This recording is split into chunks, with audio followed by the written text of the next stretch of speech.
You ever fall off the edge of a Mario?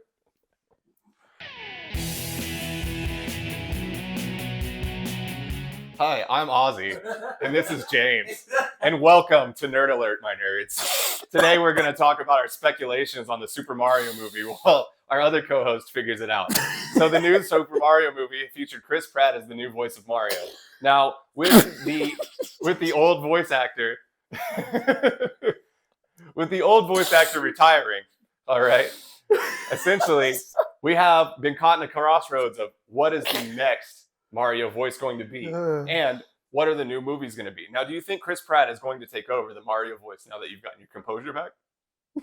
God.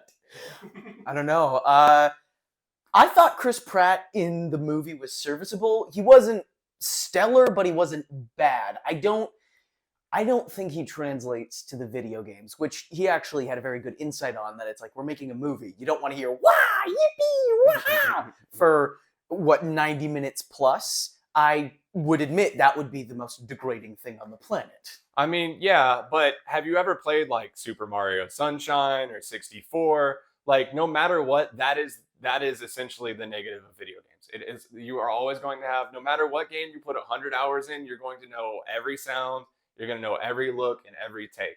Now, I thought Chris Pratt did phenomenal, and I thought that Jack Black was probably the best Bowser you could ever pick.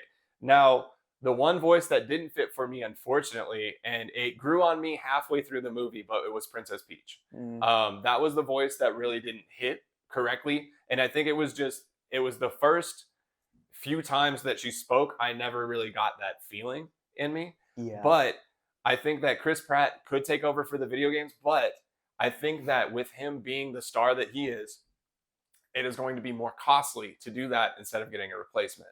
Now, there are some things that they kind of gave a nod to in the Super Mario movie that pointed to some of these things. So in the intro, when they're in the real world, Brooklyn, and they're just get done with the commercial, and they ask the guy at the old cabinet if he liked the game, and he thought it was awesome. And that was the original voice of Mario. And so they kind of gave a nod to, like, he's going away. This is part of it. And from there, another stipulation that I feel like they made is when they dropped Luigi off for the first time in the Super Mario World, because he goes up, he's spooked, scared by Koopas and everything, and they go in and immediately Haunted Mansion reference. Now, with a movie that spent $100 million and grossed $1 billion, they're gonna make a second one. Now, which way or direction do you think they're going to take it? Because my vote's definitely Luigi's Mansion.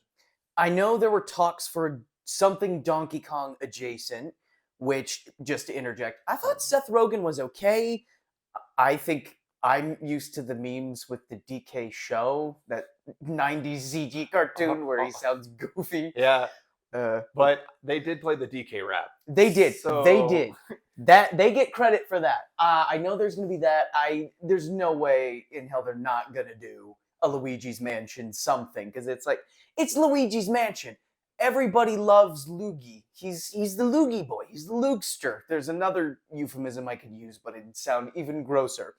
And it's so funny to me that they drop so many hints to leave opportunities for themselves. Like, total throwaway line, but Princess Peach says something along the lines of, there's so many galaxies to explore. It's like, you can't not tell me that wasn't a Super Mario Galaxy nod, or all the Yoshi's stampeding, both a reference to Yoshi's Final Smash, but also Super Mario World and Yoshi's Island.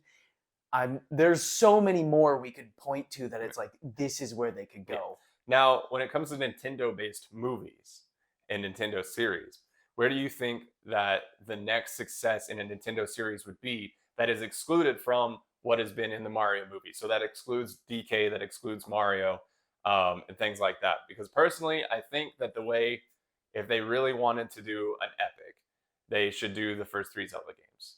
Because the first 3 Zelda games not only have world building, they have time skips, and they have a whole, essentially already built out caricature of what they want for that movie. And you could easily see a lot of different actors and actresses playing that role.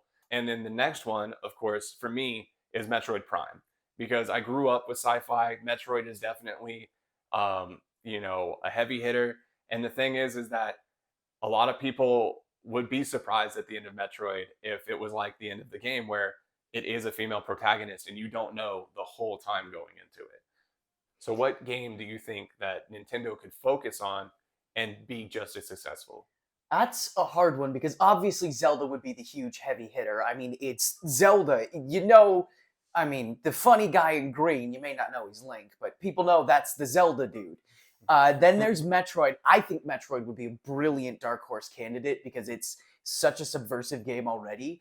I don't know about Prime. I think Prime would be a great adaptation, but I would personally love to see if they could somehow do like the original Metroid and Metroid 2 as a film, because I think that would be incredible. Then there's like, we haven't gotten a game in ages, but Star Fox, I think Star Fox would be a fun movie idea. F-Zero, if they could like somehow bring that back for movies, because I know they're not going to touch it games-wise. If they want to appeal to the more modern demographic, I guess Splatoon would be a fun movie. And then there's one more I was going to bring up because I was like, this would be something nobody expect. Fire Emblem. If they could somehow make a reasonably good Fire Emblem movie with Marth in his goofy 80s outfit, just kidding, don't do that, please. Do it. Please make that movie. I'm asking you to make that movie. I think that would be a really fun way to introduce the public to Fire Emblem, which I feel like is such an underground series relative to Nintendo, but also a fun way for them to really dip their toes into the high fantasy, dark fantasy realm of Zelda and the like, while still like pushing a series that's not as openly advertised. Yeah, I could see that. But one movie we know we would probably never get, Super Smash Bros. Oh, absolutely. The amount of money they would have to spend to get that to work would be astronomical. But if they could do it, that would be officially the greatest crossover ever. Well, this is us at Nerd Alert, and here's to hoping we get a Super Smash Bros. Movie. Please, Sakurai. Please.